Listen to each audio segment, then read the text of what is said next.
বিশ্বনবীর জামানায় এক লোক মূর্তির ইবাদত করত, মূর্তিটারে সবসময় আদর করত, মূর্তিটারে সব সময় ভালোবাসতো, সোহাগ করতো, মূর্তির কাছে চাইতো, রাত্রিবেলা উঠে মূর্তির কাছে কেঁদে কেঁদে মনের দুঃখ বলতো আর জিকির করতো সনম সনম সনম।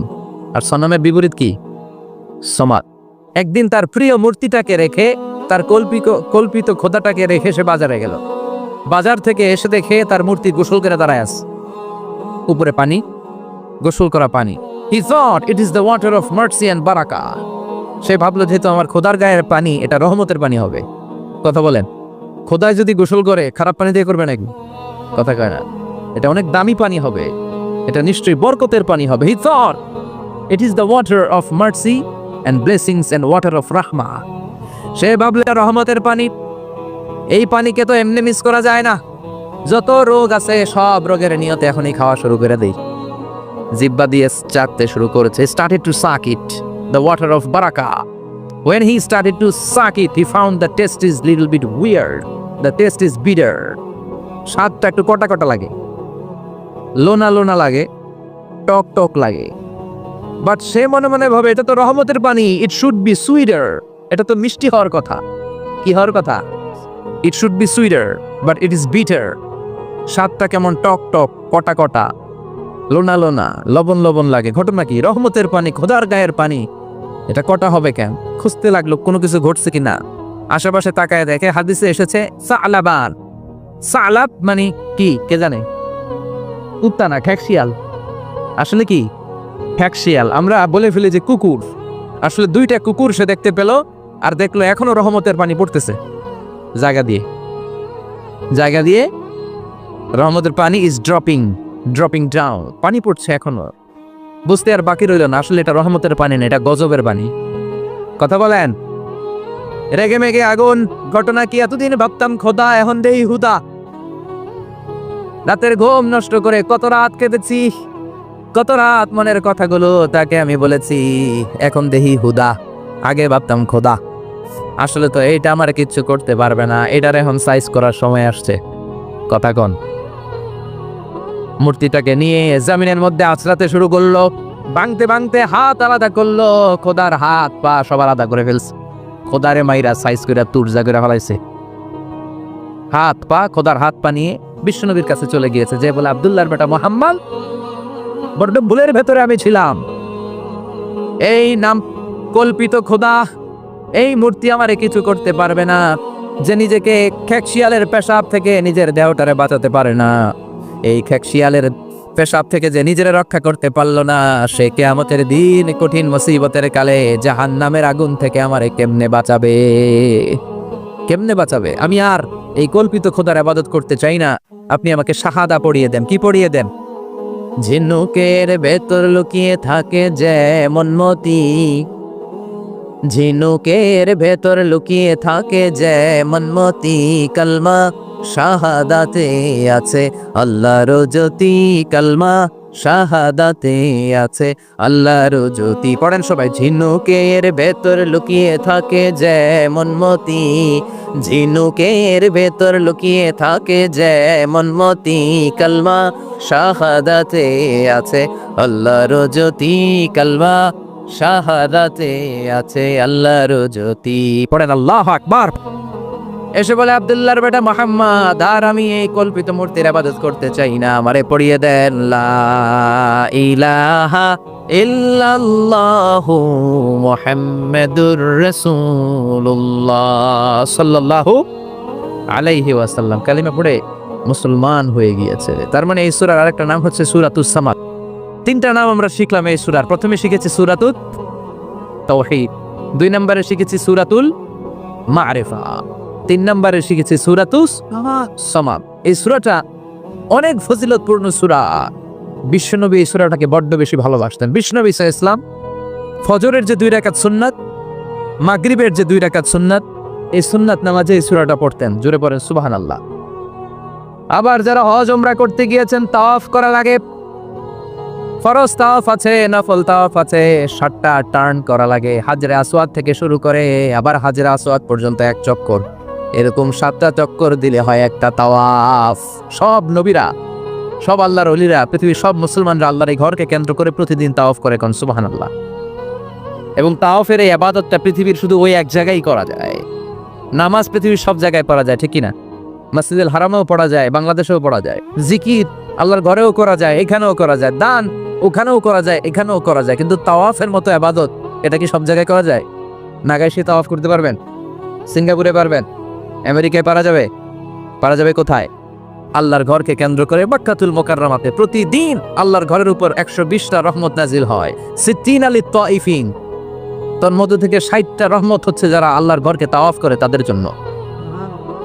আরবাঈন আলিল মুসাল্লিন, 40টা হচ্ছে যারা আল্লাহর ঘরের সামনে নামাজ পড়ে তাদের জন্য। 40 আর 60 মিলে 100, বাকি রইল কয়টা? বলে 20 আলিন নাযিরিনা ইলাল কাবা, বাকি 20টা রহমত যারা নামাজ পড়ে না, তাওয়াফ করে না, শুধু আল্লাহর ঘরের গিলাফের দিকে তাকিয়ে থাকে, তাদের উপর 20টা রহমত। বিষ্ণু ঈসা ইসলাম তাওয়াফ করার পরে 2 রাকাত নামাজ পড়তে হয়। এই 2 রাকাত নামাজের দ্বিতীয় রাকাতে সূরাতুল ইখলাস পড়তেন, প্রথম রাকাতে পড়তেন সূরাতুল কাফিরুন। তাওয়াফের সালাতে প্রথম রাকাতে কোন সূরা? সূরাতুল কাফিরুন। দ্বিতীয় রাকাতে সূরাতুল ইখলাস বিষ্ণুই পড়তেন। আবার বিতরের সালাতের শেষ রাকাতে বিষ্ণুই পড়তেন সূরাতুল ইখলাস। বিতরের সালাত করবেন কয় রাকাত? প্রথমে 2 রাকাত, তারপরে সালাম ফিরিয়ে আবার 1 রাকাত। এইটা সবচেয়ে সহি পদ্ধতি। আবার মাঝে মাঝে বিষ্ণুনবী 3 রাকাত একসাথে পড়তেন, বসতেন শুধু শেষ বৈঠকে, এটাও ঠিক আছে। আবার আমরা যেটা পড়ি বাংলাদেশে, এটারও দলিল আছে, তবে আম দলিল, এটার খাস দলিল নাই, স্পেসিফিক দলিল নাই। বিষ্ণু বলেছেন তোমরা বিতরের নামাজকে মাগরিবের নামাজ থেকে আলাদা করে পড়ো। আমরা সেটাও করি, কারণ মাগরিবের নামাজে আমরা 3 রাকাতের পরে এরকম আল্লাহু আকবার বলে হাত উঠাই, তা আলাদা হয়েছে না? আবার আমরা আল্লাহুম্মা ইন্না নাস্তাইনুকা পড়ি, এটা কি মাগরিবের নামাজে পড়ি নাকি? তাহলে পার্থক্য আছে না নাই? তবে প্রথম 2টা বেশি শক্তিশালী। রাতে 2 করে নামাজ পড়বেন, সবশেষে আপনি 1 রাকাত পড়বেন। বিষ্ণু বলেছেন ইজআলু আখিরা সালাতিকুম ফিল লাইলি বিতরা, তোমরা রাতের শেষ নামাজটাতে বিতরের নামাজ বানিয়ে দিও। সুবহানাল্লাহ পড়েন। এই জন্য যাদের তাহাজ্জুদের অভ্যাস আছে, তাহাজ্জুদের পরে পড়া সুন্নাত।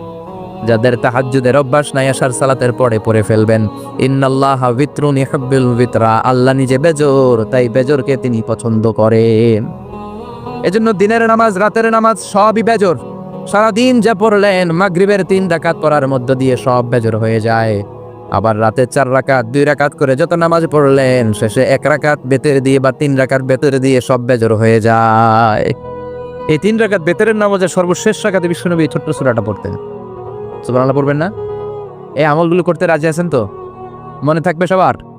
আবার বিষ্ণুনবী বলতেন সূরাতুল ইখলাস সাধারণ সূরা না, এটা সুলুসুল কোরআন, 1/3 অফ দা বুক, কোরআনের 3 ভাগের 1 ভাগ। কোরআন 30 পারা, এই সূরা একবার তেলাওয়াত করলে 10 পারার সওয়াব হয়ে যায়। 2 বারে পড়লে 20 পারার সওয়াব হয়ে যায়। 3 বারে পড়লে 30 পারার সওয়াব হয়ে যায়। পড়েন সুবহানাল্লাহ। 1/3 এই পুরো কিতাবের 1/3, 1/3 অফ দা বুক সুলুসুল কোরআন। একবার পড়লে 10 পারা, 2 বার পড়লে, 3 বার পড়লে 30 পারা। অনেক মুহাদ্দিসিন এবং মুফাসসিরিনরা বলে না, সুলুসুল কোরআন 1/3 অফ দা বুক দিয়ে বিশ্বনবী এটা বুঝায় নাই। বিশ্বনবী বুঝিয়েছে অন্য একটা জিনিস। সেটা কি? সেটা হচ্ছে পুরো 30 পারা কোরআনের কথাকে যদি আমাকে 3 শব্দে আপনি আমাকে বলতে বলেন যে হুজুর পুরো 30 পারায় আল্লাহ কি বলেছে, আমি বলবো তাওহীদ, রিসালাত, আখিরাত। এই 3টা কথা পুরো 30 পারা কোরআনের ভেতরে আল্লাহ তাআলা আমাদেরকে বলেছেন। তাই কোরআনের যে সূরারই তাফসীর আমি করি না কেন, সেখানে হয় তাওহীদ, নয় রিসালাত, নয় আখিরাতের কথা সেখানে আছে না নাই? এজন্য পুরো কোরআনের শিক্ষাটাকে প্রেসাইজ করলে, কনসাইজ করলে 3টা শব্দ দাঁড়ায়, তাওহীদ, রিসালাত, আখিরাত। যেহেতু সূরাতুল ইখলাসের ভেতরে তাওহীদের কথা আছে, তার মানে 3 ভাগের 1 ভাগ কথা আছে না নাই? সুবহানাল্লাহ পড়েন। সুলুসুল কোরআন 1/3 অফ দা বুক। একবার পড়লে 10 পারা, 2 বার পড়লে 20 পারা, 3 বার পড়লে পুরো কোরআনের খতম। কিংবা যে 3টা মেসেজ আল্লাহ দিতে চেয়েছেন পুরো কোরআন দিয়ে, তার একটা এই সূরার ভেতরে আছে না নাই? চিল্লায় বলেন। আবার বিশ্বনবী মদিনাতে হিজরতের আগে কোবা পল্লীতে মসজিদ বানালেন, মসজিদে কোবা। হজ করতে গেলে, উমরা করতে গেলে লোকজন এই মসজিদটাতে বড্ড ভিড় করে, কারণ বিশ্বনবী প্রতি শনিবার, প্রতিদিন, প্রতি সপ্তাহের শনিবার এই মসজিদে যেতেন। কি বার? কথা বলেন। এজন্য মদিনাতে গেলে শনিবারে জিয়ারাত করা সুন্নাত। শনিবারে, প্রতি শনিবারে বিশ্বনবী মসজিদে নববী থেকে হেঁটে হেঁটে হেঁটে হেঁটে এই মসজিদে কোবায় যেতেন। বিষ্ণু বলেছেন যারা ঘর থেকে ওযু করে এই মসজিদে কুবায় যে 2 রাকাত নামাজ পড়বে, একটা কবুল উমরা হজের সওয়াব আল্লাহ তার আমলনামায় দিয়ে দিবে। এই মসজিদে কুবা মসজিদের জন্য বিশ্বনবী একজন ইমাম নির্ধারণ করলেন। ইমাম সাহেবকে বললেন, যাও তুমি নামাজ পড়াও। বিশ্বনবীর অ্যাপয়েন্ট দেয়া ইমাম সাহেব কুবা পল্লীতে যে নামাজ পড়ানো শুরু করলেন, কিন্তু সমস্যা বেড়ে গেল। তিনি মাগরিবের নামাজ, এশার নামাজ আর ফজরের নামাজ, মানে যেই নামাজে আওয়াজ করে কেরাত পড়তে হয়, কয় নামাজে আওয়াজ করে কেরাত? কথা বলেন, কি কি? মাগরিব, এশা, ফজর। এই ইমাম সাহেব ইমামতির চান্স পেয়ে প্রতি রাকাতের নামাজে সূরা ফাতিহা পড়ার পরই সূরা ইখলাস দিয়ে নামাজ শুরু করে, তারপরে আরেকটা সূরা পড়ে, আবার দ্বিতীয় রাকাতে সূরাতুল ফাতিহা পড়ে, আবার সূরা ইখলাস। ফজরের সময়ও সূরা ইখলাস, এশার সময়ও সূরা ইখলাস, মাগরিবের সময়ও এই সূরা। মুসল্লিরা সব খেপে গিয়েছে, সবাই বলে, ও ইমাম সাহেব, ঘটনা কি? খালি কুল হুয়াল্লাহ পড়েন কেন? আর সূরা নাই আপনার? খালি কুল হুয়াল্লাহ পাইছেন নাকি? না গাইস, জামে মসজিদের ইমাম সাহেব মাগরিবের প্রথম রাকাতেও সূরাতুল ইখলাস, দ্বিতীয় রাকাতেও ইখলাস, এশার নামাজের প্রথম রাকাতেও ইখলাস, দ্বিতীয় রাকাতেও ইখলাস, ফজরের রাকাতেও ইখলাস, দ্বিতীয় রাকাতেও ইখলাস। কি করবেন? আজকে ইমামের একদিন কি আমার একদিন? পাইছেন কি আপনি? সবাই বলে, আপনি পাইছেন কি? ইমাম সাহেব কয়, পড়তে মন চাইলে পড়ো, নাইলে অন্য মসজিদে যাও। কারণ এটা বাংলাদেশের সিস্টেমে সভাপতি সেক্রেটারির নিয়োগ দেয়া ইমাম না, নিয়োগ দিয়েছে বিশ্বনবী। আবার ক্যান্সেল করলেও লাগবে বিশ্বনবীরে, ঠিক কিনা? নিয়োগ দিয়েছে বিশ্বনবী, নিয়োগ বাতিল করলেও করবে কে? বিশ্বনবী। মুসল্লির তো কোনো এখতিয়ার নাই। সব মুসল্লিরা মিলে বিশ্বনবীর দরবারে যায়, যে বলে, নবী, কি ইমাম সাহেব দিলেন, কুল হুয়াল্লাহ ছাড়া কিছু পারে না, খালি কুল হুয়াল্লাহ, কি এক মুসিবতে আছি। প্রত্যেক নামাজে কুল হুয়াল্লাহু আহাদ দিয়ে শুরু করে, এরপরে আরেক সূরা পড়ে। ঘটনা কি? বিশ্বনবী বললেন, ইমাম সাহেব রে ডাকো। বিশ্বনবী ইমাম সাহাবীরে বললেন, ও সাহাবী, কেন এই কাজটা করো? তোমার মুসল্লিরা বলে, প্রতি রাকাতে কেন কুল হুয়াল্লাহ দিয়ে শুরু করো, ঘটনাটা কি? অন্য সূরা পড়ো না কেন? সাহাবী বলে, নবী গো, এই সূরাটারে আমি বড্ড বেশি ভালোবাসি, কারণ ফিহি সিফাতুর রহমান, এই সূরার ভেতরে আমার আল্লাহর পরিচয় আছে গো নবী। এই ছোট্ট সূরার ভেতরে রব্বুল আলামিন যত সুন্দরভাবে নিজের পরিচয়টা বলে দিয়েছেন, কোরআনের কোন সূরার ভেতরে সেই পরিচয় আমি পাই না। তাই এই সূরাটা দিয়ে প্রতি রাকাতে নামাজ শুরু না পড়লে আমার কলিজা ঠান্ডা হয় না গো নবী। বিশ্বনবী বললেন, ঠিক আছে, চেঞ্জ করার দরকার নাই, তুই প্রতি রাকাতেই কুল হুয়াল্লাহ পড়বি। সুবহানাল্লাহ পড়েন। প্রতি রাকাতেই তুমি সূরাতুল ইখলাস পড়বা, ইমামতি বাতিল হবে না। তবে জেনে রেখো, এই সূরার প্রতি ভালোবাসা কিয়ামতের দিন তোমার জান্নাতে পাঠায়া দিবে। এই সূরার ভালোবাসার কারণে জাহান্নামের আগুন তোমার জন্য হারাম করে দিয়েছে কে? এজন্য সূরাতুল ইখলাস বেশি বেশি তেলাওয়াতের দরকার আছে না নাই? কথা বলেন। আজকে থেকে বেশি বেশি সূরাতুল ইখলাস তেলাওয়াত করবেন তো? সবাই রাজি আছেন তো? নবম হিজরির ঘটনা। বিশ্বনবী সাল্লাল্লাহু আলাইহি ওয়াসাল্লাম তাবুকের যুদ্ধে গেলেন। বিশ্বনবী তাবুকের ময়দানে আসছে শুইনা কাফের মুশরিকের আন্ডা বাচ্চা সব দৌড়। কারণ বিশ্বনবী কোনো যুদ্ধে গেলে বা কোনো জায়গায় দাঁড়ালে ওনার ডানে বায়ে সামনে পেছনে 1 মাসের এরিয়ার মধ্যে যদি কোনো কাফের মুশরিক থাকে, তাদের অন্তরের ভেতরে বিশ্বনবীর ব্যাপারে ভয় আর ধুকধুকানি তৈরি করে দেয় কে? বিশ্বনবী তাবুকের ময়দানে গেলেন। রোমান সাম্রাজ্যের খ্রিস্টান সৈনিকেরা যখন জানতে পারলো বিশ্বনবী এসেছে, সব সৈনিক নিয়ে দৌড়। আইজো দৌড়, কাইলো দৌড়, কই যুদ্ধের দরকার নাই, ভিক্ষা লাগবো না, আগে কুত্তা ঠেকান, সব দৌড়। কোনো যুদ্ধ ছাড়াই বিশ্বনবী জিতে গিয়েছে, কোন সুবহানাল্লাহ। বিশ্বনবী আল্লাহ শুকরিয়া করলেন। হঠাৎ বিশ্বনবী দেখলেন আকাশের সূর্যের আলো ক্ষীণ হতে শুরু করেছে, কমতে শুরু করেছে। তিনি খেয়াল করে দেখলেন এর কারণ সাইয়েদনা জিব্রাইল বিশাল ফেরেশতাদের বহন নিয়ে পৃথিবীতে নেমে আসছেন। পড়েন সুবহানাল্লাহ। এসে বললেন, ইয়া রাসূলুল্লাহ, আমি 1,40,000 ফেরেশতা নিয়ে নেমে এসেছি। আপনি কি জানেন না, ঠিক একটু আগে মদিনাতে আপনার এক প্রিয় সাহাবা, তার নাম হচ্ছে মুআবিয়া ইবনে মুআবিয়া আল মুজানি, একটু আগে শেষ নিঃশ্বাস ত্যাগ করেছে। বিশ্বনবী বললেন, ইন্না লিল্লাহি ওয়া ইন্না ইলাইহি রাজিউন। সাইয়েদনা জিব্রাইল বললেন, ও নবী, আপনি কি আপনার প্রাণের সাহাবীর জন্য গায়েবানা জানাজা পড়বেন না? বিশ্বনবী বললেন, অবশ্যই পড়ব। গায়েবানা জানাজা চেন তো? এটা পড়া কিন্তু সুন্নাহ। সামনে লাশ নাই, কিন্তু আমি ইমাম, সবাই দাঁড়ালেন পেছনে, আল্লাহু আকবার, 4টা তাকবীর দিয়ে আমরা নামাজ পড়লাম, মৃত ভাইয়ের জন্য দোয়া করলাম, এটার বলে গায়েবানা জানাজা। সুবহানাল্লাহ পড়েন। বিশ্বনবী বললেন, অবশ্যই পড়ব। সাহাবীদের মধ্যে ঘোষণা দিলেন, ও সাহাবারা, তোমাদের ভাই মুআবিয়া ইবনে মুআবিয়া আল মুজানি কিছুক্ষণ আগে মদিনাতে ইন্তেকাল করেছে। তোমাদের ভাইদের জন্য সবাই বাইরে বের হয়ে আসো, এই মাত্র আমরা এই মুহূর্তে আমরা গায়েবানা জানাজা পড়ব। বিশ্বনবী প্রথম কাতারে দাঁড়ালেন, হাজার হাজার সাহাবারা লাইন ধরে দাঁড়ালো। সাইয়েদনা জিব্রাইল 1,40,000 ফেরেশতা নিয়ে সাহাবাদের পেছনে দুইটা লাইনে দাঁড়িয়ে গেলেন। প্রথম লাইনে 70,000, দ্বিতীয় লাইনে আরো 70,000, 1,40,000 ফেরেশতাদের বহর। আর সাহাবারা মিলে আল্লাহু আকবার বলে গায়েবানা জানাজা শুরু করলেন। নামাজ শেষ। বিশ্বনবী তো অবাক, ঘটনা কি? কোন সাহাবীর গায়েবানা জানাজায় তো ফেরেশতা নামে না আকাশের উপর থেকে। বিশ্বনবী জিজ্ঞেস করলেন, জিব্রাইল, কোন সাহাবীর গায়েবানা জানাজায় তোমরা আকাশ থেকে এত ফেরেশতার বহর নিয়ে নামা নাই? কি এমন আমল করেছে আমার মুআবিয়া?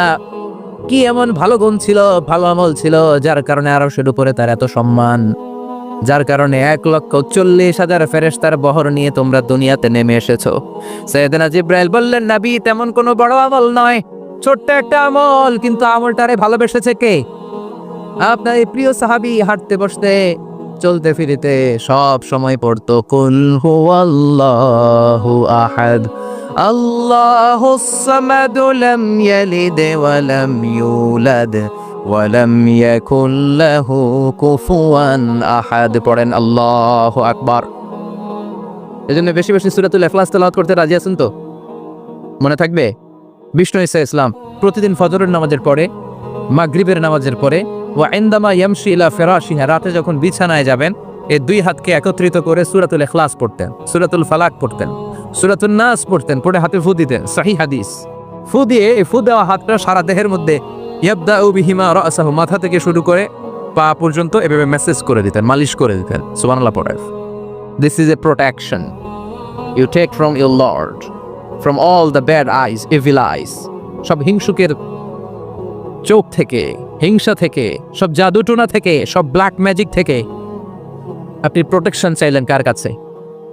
সকালবেলা যদি এই 3টা সূরা পড়ে ফু দেন, এটাকে আরবিতে বলে কুল আস-সালাসা, কারণ এই 3টা সূরা শুরুতেই কুল আছে না নাই?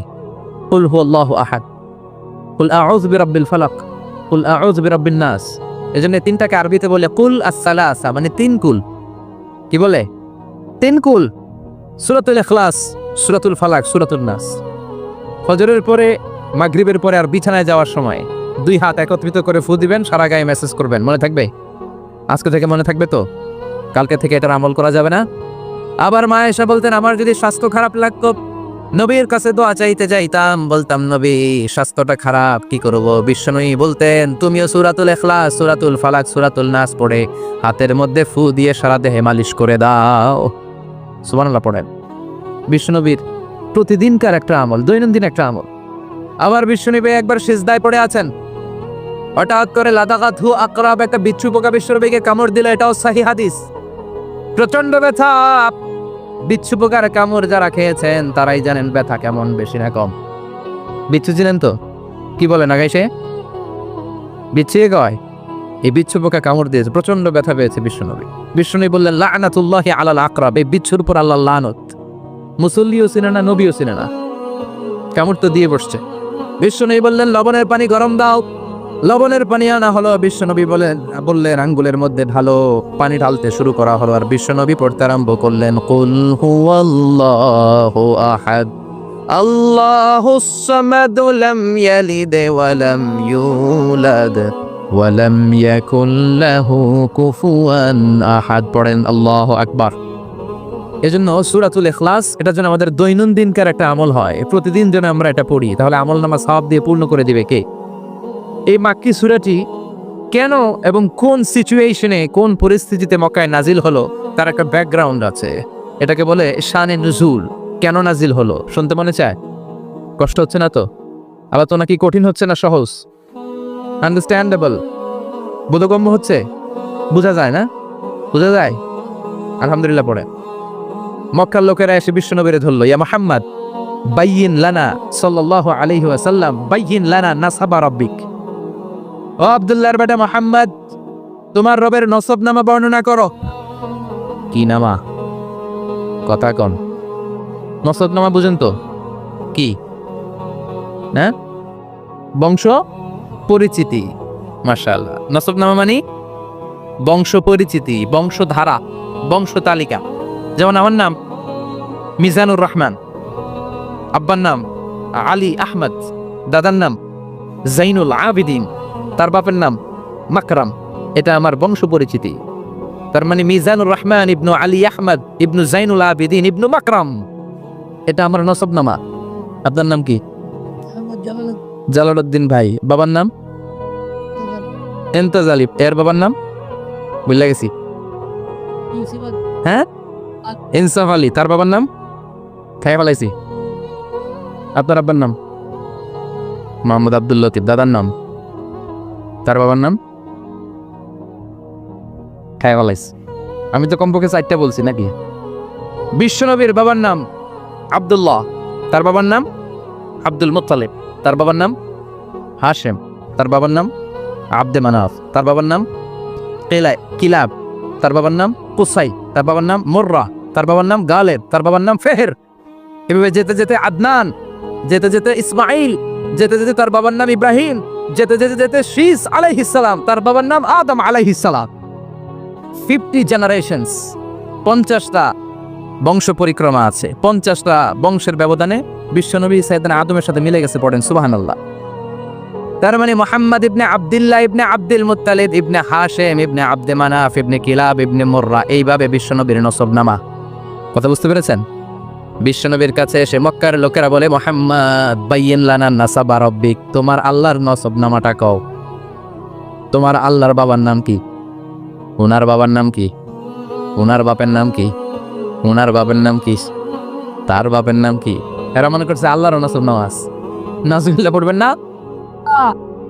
ও মুহাম্মদ, সবসময় আল্লাহর কথা বলো, আল্লাহর দাওয়াত দাও, আল্লাহর সিজদা দিতে বলো, আল্লাহর জিকির করতে বলো, আল্লাহর নসবনামাটা শোনাও।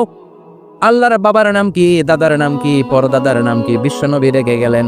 সাইয়েদনা জিব্রাইল বললেন, ও নবী রাখবেন না, রেগে যাওয়ার দরকার নাই। ওদের প্রশ্নের উত্তর দেওয়ার জন্য ছোট্ট একটা সূরা আরশের উপর থেকে নাজিল করেছে কে?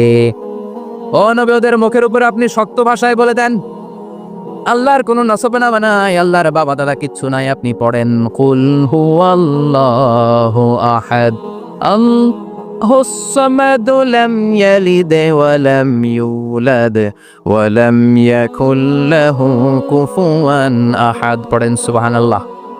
কুল হুয়াল্লাহু আহাদ। ও নবী, আপনি বলেন, তিনি হলেন আল্লাহ, তিনি হলেন আহাদ, একক, একক।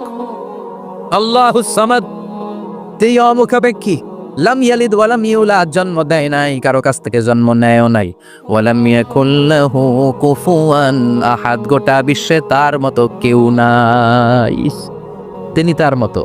কাফেররা তো টাসকি খেয়ে গেছে। সুবহানাল্লাহ পড়ে। আবার এর শানে নুজুলে আরেকটা বর্ণনা পাওয়া যায়। মুশরিকরা এসে বলল, ইয়া মুহাম্মদ বাইয়িন লানা জিনসা রাব্বিক, তোমার রব কি দিয়ে তৈরি বলো।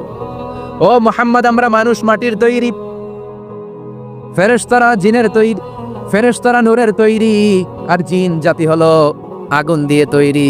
আমাদের ঘরের আসবাবপত্রগুলো কাঠের তৈরি। এবার বলো, তোমার আল্লাহ কিসের তৈরি? আহুয়া মিন ফিদ্দা, তোমার আল্লাহ কি রূপার তৈরি? রূপার খোদা? আহুয়া মিন যাহাব, নাকি সোনার খোদা? স্বর্ণ দিয়ে বানানো আল্লাহ?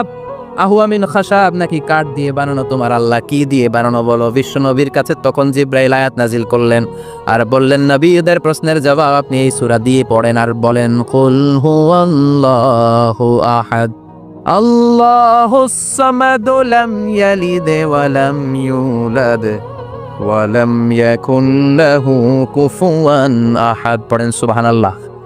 এই ব্যাকগ্রাউন্ড ফজিলত সব শুনে সূরাটা একটু নরম হয়ে আসছে না? এখন নরম নরম লাগে না? মনে হয় যে বুঝতেছি, মনে হচ্ছে যে সহজ হয়ে গেছে, ঠিক কিনা? এবার দেখেন অর্থ আরো সহজ। আল্লাহ বললেন, কুল, কুল মানে বলো। কোরআনের যত জায়গায় কুল পাবেন, রব্বুল আলামিন তার পেয়ারা হাবিবকে অর্ডার করছেন, কুল মানে বলো, সে, ও মাই মেসেঞ্জার, সে, বলো। কুল মানে কি? কুল মানে বলো। হে নবী, আপনি বলেন, হু আল্লাহ, তিনি হচ্ছেন আল্লাহ, আর তিনি হচ্ছেন আহাদ, অদ্বিতীয়, এক এবং একক, অদ্বিতীয়। তাহলে প্রথমে বলতে বললেন, ও নবী, আমার সব পরিচয় দেওয়ার আগে আগে নামের পরিচয় দেন। জোরে কোন, ঠিক কিনা? আগে ওদের বলে দেন, আমার নাম হলো আল্লাহ। আমার নাম কি? কুল হুয়াল্লাহ। নবী, আপনি বলেন, তিনি হলেন আল্লাহ। তিনি কে? আল্লাহ বলছেন, ইন্নানি আনাল্লাহু লা ইলাহা ইল্লা আনা ফা'বুদনি ওয়া আকিমিস সালাতা লিযিকরি ইন্নানি আনাল্লাহ, আমি হলাম আল্লাহ। তিনি কে? জোরে বলেন। আল্লাহর নামটা মুখে নিতে কেমন লাগে? আল্লাহর নামটা ডাকতে ভালো লাগে? সবার ভালো লাগে? প্রাণ ভরে যায়, হৃদয় শীতল হয়, ঠান্ডা ঠান্ডা লাগে ভেতরে? তাহলে চিৎকার দিয়ে আল্লাহর ডাক দেন, বলেন আল্লাহ। আর জোরে আল্লাহর ডেকে বলেন ইয়া আল্লাহ। গলা ফাটিয়ে ডাক দেন, বলেন আল্লাহ। আল্লাহ বললেন আমার প্রথম পরিচয় হলো আমি আল্লাহ, আমার নাম হলো আল্লাহ। আল্লাহর নাম রাখছে কে? কথা কন। আমার নাম রাখছে আমার বাবা, আপনার নাম রাখছে আপনার দাদা। কিন্তু আল্লাহর বাবা আছে নাকি? থাকলে রাখতো, দাদা থাকলে দাদা রাখতো। কিন্তু আল্লাহর কি বাপ আছে? দাদা, নানা? আল্লাহর পিসা হুজুর আছে? অনেকের নাম পিসা হুজুরে রাখে, আছে না নাই? দোয়ার জন্য, হুজুর আমি আপনার মরিদ হুজুর, আমার একটা ছেলে হয়েছে, আপনার নাম রাখা দেন। পরে বলে যে পিসা হুজুরের নাম রাখছিল, নাগাইশের পিসাব মোস্তাক ফয়জি সাহেব নাম রাখছিল আমার ছেলের, আছে না নাই? আল্লাহর এরকম পিস সাহেব আছে নাকি? আল্লাহর দাদা বাবা আছে নাকি? এজন্য আল্লাহ বলেন আমার নামটা আমি আল্লাহ নিজেই রেখেছি। পড়েন সুবহানাল্লাহ। আবার এই পৃথিবীতে আল্লাহ ছাড়া আর কারো নাম কোনোদিন আপনি আল্লাহ শুনেছেন নাকি? শুনে থাকলে হাত তোলেন। শুনছেন? বাংলাদেশে কত মানুষ? 16 কোটি, 17 কোটি, 18 কোটি? কইতে থাকেন 20 কোটি নিয়ে যান এমনি।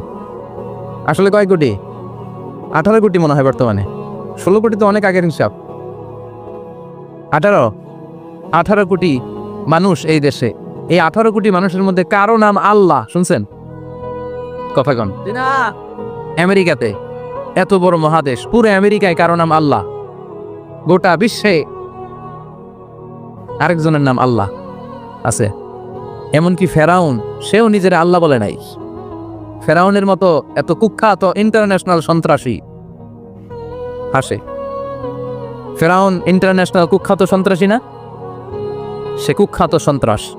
এই সন্ত্রাসীটাও খেয়াল রাখবেন, নবীদের সাথে যারা বিরোধিতা করেছে তারা সন্ত্রাস, আর নবীরা ছিল মুজাহিদ। চিল্লায় বলেন ঠিক কিনা? তার মানে বিশ্বনবী ছিলেন মুজাহিদ। এবার সন্ত্রাসীটার নাম বলেন। আবু জাহেল। মুসা আলাইহিস সালাম ছিলেন মুজাহিদ, তাহলে সন্ত্রাসটার নাম বলেন। ইব্রাহিম আলাইহিস সালাম ছিলেন মুজাহিদ, তাহলে সন্ত্রাসটার নাম বলেন। তার মানে হকের পক্ষে যারা তারা সবাই মুজাহিদ, আমরাও মুজাহিদ। চিল্লায় বলেন ঠিক কিনা? কল্যাণের কথা যারা বলে তারা মুজাহিদ, অন্যায়ের দিকে যারা ডাকে তারা সন্ত্রাস। কোটা বিরোধী আন্দোলন যে যুবক ছেলেগুলো করেছে ওরা মুজাহিদ, ওদের বিরোধিতা যারা করেছে ওরা সন্ত্রাস।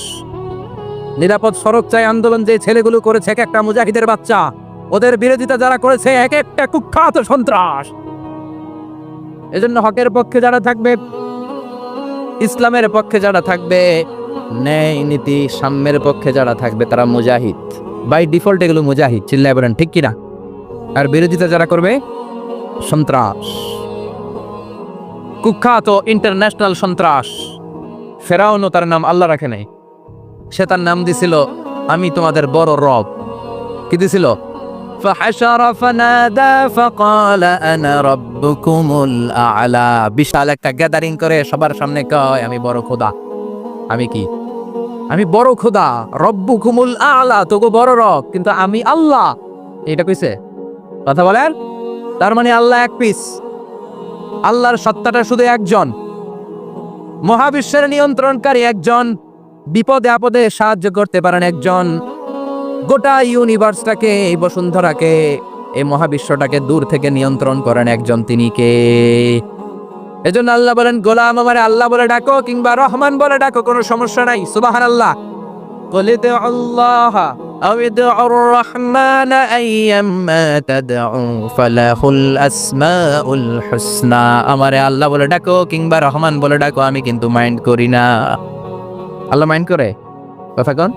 ওনারে আল্লাহ বললেও উনি খুশি, ওনারা রহমান ডাকলেও ওনার অনেকগুলো সুন্দর সুন্দর নাম আছে। তাহলে বোঝা গেল আল্লাহ হচ্ছে ওনার জাতি নাম। কি নাম? কথা বলেন।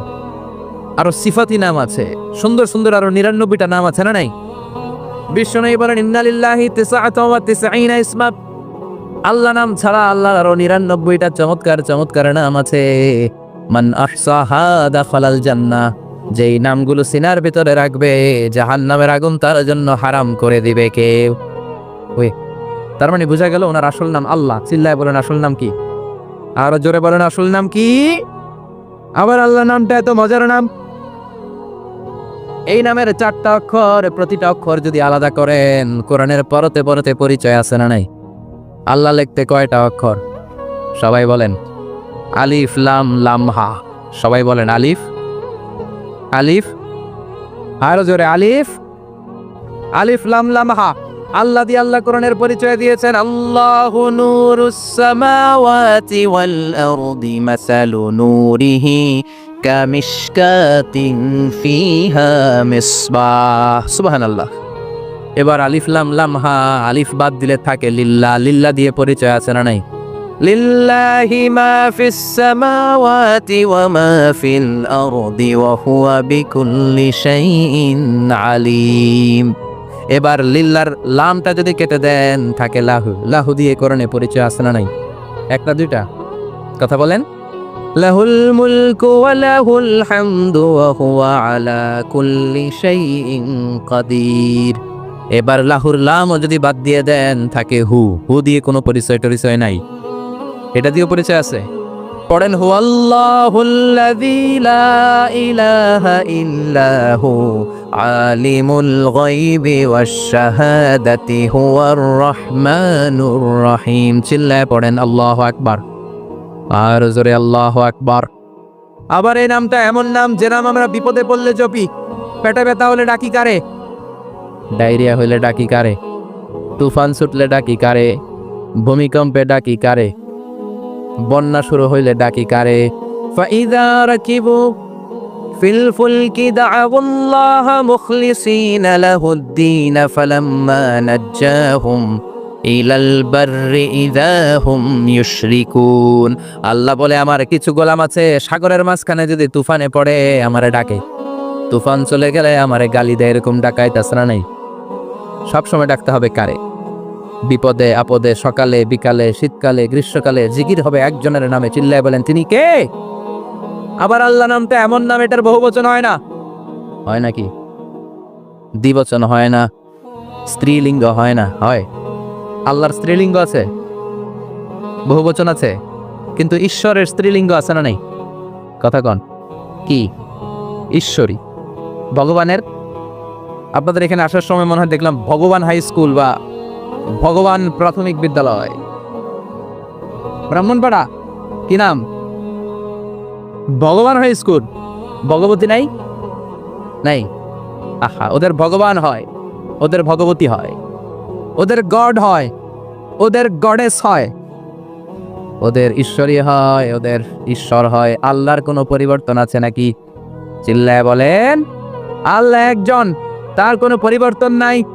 আমরা বললাম আল্লাহ বুঝেছি তোমার অনেক ক্ষমতা, তোমার নামটা বড় মধুর নাম, প্রতিটা অক্ষর আলাদা করলেও পরিচয় পাওয়া যায়। তোমার আসল নাম আল্লাহ, কিন্তু এই যে তুমি আল্লাহ, তুমি কতদিন ধরে আল্লাহ?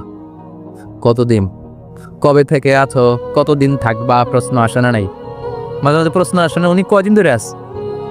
কতদিন ধরে ওনার এত ক্ষমতা? কতদিন পর্যন্ত ওনার এই ক্ষমতা কন্টিনিউ করবে? প্রশ্ন হয় না? কথা বলেন। সে উত্তর আল্লাহ দিলেন। আল্লাহ বললেন হুয়াল আউয়ালু ওয়াল আখিরু ওয়াল যাহিরু ওয়াল বাতিন ওয়া হুয়া বিকুল্লি শাইইন আলিম। আল্লাহ বললেন আমি প্রথম, আমি শেষ, আমি প্রকাশ্য, আমি গোপন, সূচনাহীন।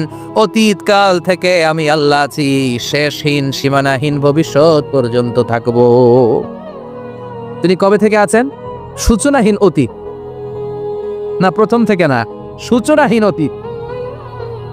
ভালো ব্যাখ্যা হচ্ছে সূচনাহীন প্রথম থেকে বলে আল্লাহ এটাই বোঝালেন সূচনাহীন অতীত।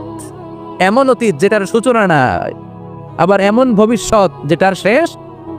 তার মানে প্রথমেও তিনি, শেষেও তিনি, প্রকাশ্যেও তিনি, গোপনেও তিনি। জোরে কোন ঠিক কিনা? একবার রাতের নামাজ, সম্ভবত এশার নামাজ খুব ছোট্ট করে শেষ করে দিলেন। তো সাহাবারা জিজ্ঞেস করলেন ইয়া রাসূলুল্লাহ, নামাজ তো এত তাড়াহুড়ো করতে আপনাকে কখনো দেখিনি।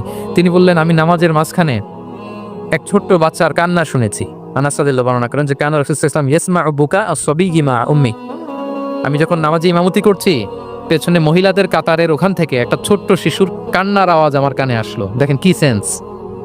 তো আমার মনে হচ্ছিল বাচ্চার কান্নায় পেছনের কাতারে মায়ের বড্ড কষ্ট হচ্ছে, যে মাটা বাচ্চাটাকে নিয়ে এসছে উইমেন প্রেয়ার হলে, তাকে বাচ্চাটাকে ম্যানেজ করতে বা সামলাতে মায়ের বড্ড কষ্ট হয়ে যাচ্ছে আমার মনে হচ্ছে। এজন্য আমি নামাজটা একটু শর্টকাটে শেষ করে দিয়েছি। Could you imagine that? কি নবী আমরা পেয়েছি, কিরকম কনসিডারেট ছিলেন, কতটা সুবিবেচক ছিলেন, অন্যের প্রতি কতটা সহানুভূতিশীল ছিলেন তিনি, অন্যের যাতে কোনো সমস্যা না হয় এটা খেয়াল করতেন। মুআয ইবনে জাবাল রাদিয়াল্লাহু তাআলা আনহুকে মদিনার পাশেই এক মসজিদের ইমাম করে পাঠালেন। উনি ইমামতির দায়িত্ব পেয়ে একবার মাগরিবের নামাজে সূরা বাকারা তেলাওয়াত শুরু করলেন। কোরআনের সবচাইতে ছোট সূরা, তাই না? সূরাতুল বাকারা, হ্যাঁ, সবচেয়ে ছোট সূরা। তো ওনার হয়তো তেলাওয়াত করতে করতে একটা ইমোশন চলে আসছে, উনি তো সুরের ঝংকার দিয়ে তেলাওয়াত করতেছেন।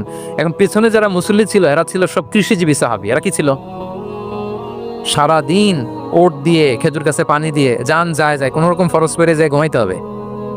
এই সাহাবীরা যখন পিছনে দাঁড়াইছে আর উনি ধরছে কোন সূরা, আওয়াজ করে বলুন না একটু, সূরাতুল বাকারা। এখন ওনারা তো আর থাকতে পারে না, ওনার সাথে থাকতে না পারে এক সাহাবী নামাজ রেখে দিয়ে ডাইরেক্ট রাসূল সাল্লাল্লাহু আলাইহি ওয়াসাল্লামের কাছে, কারণ বড় হুজুর তো আছে মদিনায়, যে বিচার দিছে রাসূলুল্লাহ। দেখেন এমন একজনকে ইমাম করে অ্যাসাইন করেছেন, উনি মাগরিবের সালাতে সূরা বাকারা পড়ে, আর আমরা হচ্ছি কৃষিজীবী শ্রমজীবী সাহাবী, আমাদের তো এত বড় কেরাতের সাথে জয়েন করা সম্ভব না। রাসূল সাল্লাল্লাহু আলাইহি ওয়াসাল্লাম রেগে গেলেন, চেহারাটা আগুনের গোলার মতো লাল হয়ে গেল। মুআয ইবনে জাবাল রাদিয়াল্লাহু তাআলা আনহুকে ডেকে পাঠালেন, ডেকে বললেন, আফাত্তানুন আনতা ইয়া মুআয, আফাত্তান, তুমি কি ফিতনা সৃষ্টি করতেছো? ওখানে পাঠাইছি কমিউনিটির ইউনিটি ধরে রাখার জন্য, তুমি ওখানে যে ফিতনা সৃষ্টি করতেছো। তুমি কি সাব্বিহ ইসমা রাব্বিকাল আ'লা এই সূরা তোমার মুখস্থ নাই? ওয়াদ-দুহা ওয়াল লাইলি ইযা সাজা এটা পারো না? ওয়াশ-শামসি ওয়া দুহাহা এটা মুখস্থ নাই? তো তুমি কেন এই সূরাগুলো দিয়ে নামাজ পড়াও না? কেন পড়াও না? এরপর তিনি বললেন, যখন ইমামতির সুযোগ পেয়ে লম্বা কেরাত ধরো না, ছোট্ট কেরাত দিয়ে নামাজ শেষ করো। কেননা তোমার পেছনে বয়স্করা আছে, মুরব্বীরা আছে, অসুস্থরা আছে।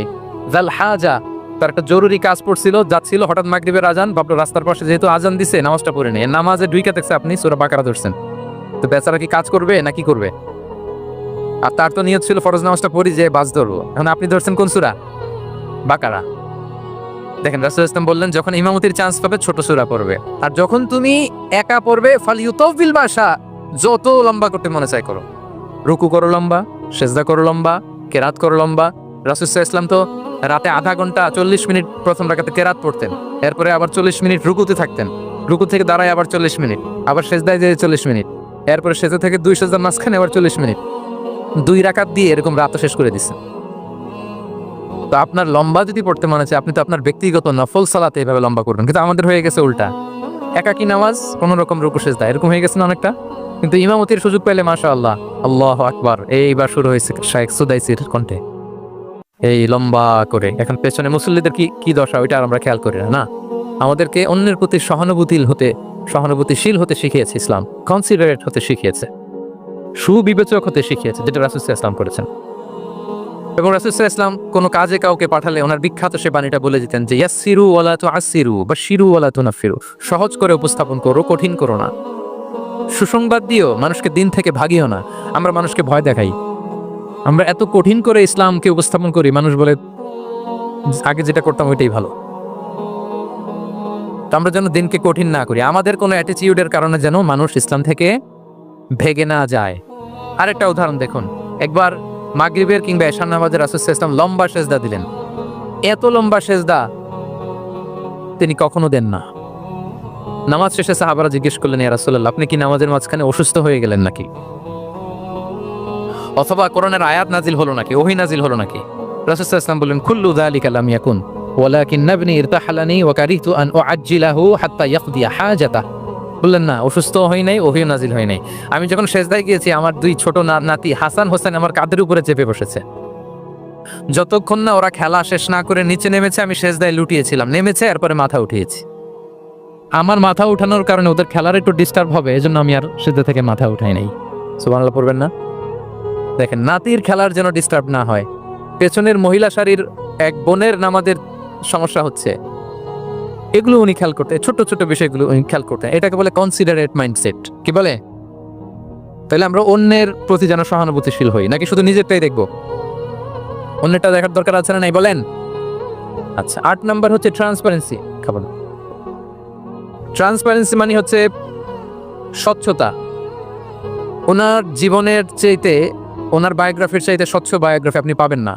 No public and private division, and in the long history of time no one's life has been recorded more transparently than the life of Prophet Muhammad sallallahu alaihi wasallam. রাসূল সাল্লাল্লাহু আলাইহি ওয়াসাল্লামের চেয়ে বেশি পৃথিবীতে এমন সেকেন্ড কোনো পার্সন আপনি দেখাতে পারবেন না যার জীবনের সবকিছু রেকর্ডেড। সবকিছু রেকর্ডেড। এরকম আছে? ঘরে কি করেছেন, বাইরে কি করেছেন, স্ত্রীর সাথে কি করেছেন, বন্ধুর সাথে কি করেছেন, সাহাবাদের সাথে কি করেছেন, শত্রুর সাথে কি করেছেন, অল আর রেকর্ডেড। সব এন্ড ক্রিস্টাল ক্লিয়ার, একেবারে স্বচ্ছ পানির মতো, স্ফটিক কাচের মতো ক্লিয়ার, ট্রান্সপারেন্ট। ওনার সব কাজে উনি স্বচ্ছতা বজায় রাখতে চাইতেন। কতটা স্বচ্ছ ছিলেন একটা মজার ঘটনা শোনাই আপনাদেরকে। সহিহ বুখারীতে এসেছে, রমাদানের শেষ 10 দিন, দ্য লাস্ট 10 days অফ রমাদানে তিনি ইতিকাফ করতেন। ইতিকাফ অবস্থায় স্ত্রীরা এসে রাতে দেখা করে যেত, জরুরি কথা আলাপ থাকলে সেরে যেত। একবার রাতে সফিয়া বিনতে হুয়াই ইবনে আখতাব রাদিয়াল্লাহু তাআলা আনহা আসলেন, ওনার স্ত্রী। কথা হলো এবার ওনাকে একটু এগিয়ে দিবেন, মসজিদ থেকে রাসূল ইসলাম বারান্দার দিকে পাশ দিয়ে আসলেন এগিয়ে দেওয়ার জন্য। ইন দ্য মিন টাইম, ভাই ভিডিও করবেন না, mobile should be in pocket. জি, বারবার বলবো না, পকেটে রাখ, অন্যদের ডিস্টার্ব হচ্ছে, আমি দেখতেছি। হঠাৎ 2জন আনসারি সাহাবী পাশ দিয়ে হেঁটে যাচ্ছেন, রাসূল সাল্লাল্লাহু আলাইহি ওয়াসাল্লাম আম্মাজানকে বিদায় দিবেন এখানে। হঠাৎ করে তিনি আওয়াজ করে বললেন, আলা রিসলিকুমা, এই দাঁড়াও। ওই সাহাবী 2জন রাসূল সাল্লাল্লাহু আলাইহি ওয়াসাল্লামের সাথে কে এটা টের পায় নাই, বুঝতে পারে নাই। বোরকায় আবৃত কোন এক নারী দেখে রাসূল আর ওই নারীকে দেখে তারা আরো দ্রুত গতিতে হাঁটতে শুরু করে দিচ্ছে, আমরা চলে যাই এখান থেকে। দেখেন রাসূল সাল্লাল্লাহু আলাইহি ওয়াসাল্লাম নিজের অবস্থানকে ট্রান্সপারেন্ট করার জন্য বললেন, আলা রিসলিকুমা, দাঁড়াও। দাঁড়ালেন। তখন রাসূল সাল্লাল্লাহু আলাইহি ওয়াসাল্লাম বললেন যে, ইন্নাহা উম্মুকুম সফিয়া, আমার পাশে যাকে দেখতে পাচ্ছ বলে দেয়া ভালো যে সে কিন্তু অন্য কোনো নারী নয়, সে তোমাদের মা উম্মুল মুমিনিন সফিয়া। সাহাবারা বলে, সুবহানাল্লাহ ইয়া রাসূলুল্লাহ, ইয়া রাসূলুল্লাহ, এ কেমন কথা? আপনি কেন আমাদের কাছে জবাবদিহি করতে যাচ্ছেন বা ক্লারিফাই করছেন? আপনার পাশে কোনো নারী এত রাতে যদি দাঁড়িয়ে থাকে, তিনি তো আমাদের মাদের মধ্যে থেকেই তো একজন হবেন, কেন আপনি বলতেছেন? তখন রাসূল সাল্লাল্লাহু আলাইহি ওয়াসাল্লাম বললেন যে, না, ইন্না শাইতানা ইয়াজরি মিনাল ইনসানি মাজরাদ দাম, শয়তান মানুষের রগে রগে চলাচল করে। ওয়া ইন্নী খাশীতু আইয়ুকযিফা ফি কুলুবিকুমা শাররান, আরেক বর্ণনায় আছে শাইআন, আমার ভয় হয় হয়তো শয়তান কোনো সন্দেহের উদ্রেক তোমাদের হৃদয়ে ঢুকাই দিতে পারে। সুবহানাল্লাহ। এজন্য আমি ক্লিয়ার করে দিলাম, এটা আমার বউ, আমার স্ত্রী, তোমাদের মা সফিয়া। 2জন সাহাবী যদি চলে যায়, এমন হতেই পারতো বাড়িতে যে একজন আরেকজনকে জিজ্ঞেস করতে পারতো যে, আচ্ছা নবীর পাশে যে কালো বোরকা পরা মহিলাটা ছিল দেখছো না, এটা কে? তখন একজন হয়তো বলতো, কে আর হবে, আমাদের মাই তো হবে, কোনো এক মা। আরেকজন বলবে, আমাদের উম্মুল মুমিনের কেউ ছিল নাকি অন্য কেউ? এরকম একটা হুট করে সন্দেহের উদ্রেক মাথায় আসতে পারে না যে ওনার স্ত্রী ছিল না অন্য কেউ ছিল? আসতে পারে কি পারে না বলেন?